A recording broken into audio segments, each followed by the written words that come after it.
В июне полпред президента на Дальнем Востоке Юрий Трутнев поручил федеральным министерствам в приоритетном порядке рассмотреть вопрос о предоставлении господдержки компаниям, организующим северный завоз.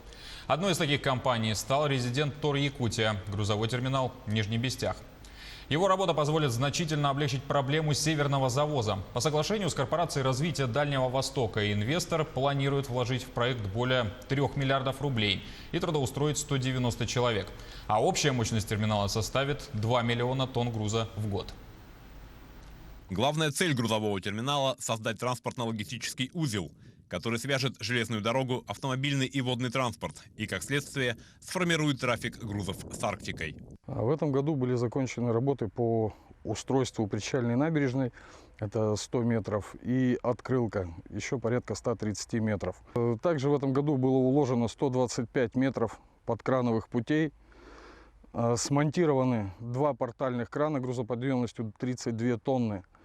Подготовлены документы для введения в эксплуатацию кранов.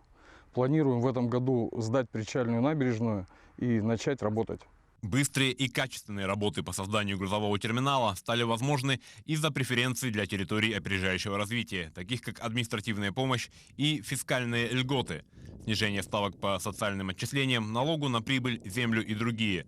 Сэкономленные средства компания рассчитывает потратить на приобретение материалов и оборудования для развития инфраструктуры современного логистического объекта.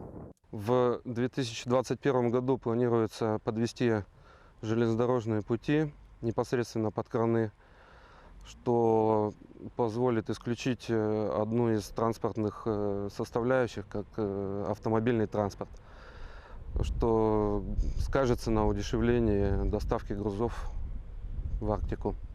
Также компания планирует создать новые рабочие места для жителей Якутии. Но самое главное, выход терминала на полную рабочую мощность поможет наладить поток грузов, а это значит, что жители Арктики не будут испытывать проблем с нехваткой продуктов, ГСМ, медикаментов и всего самого необходимого.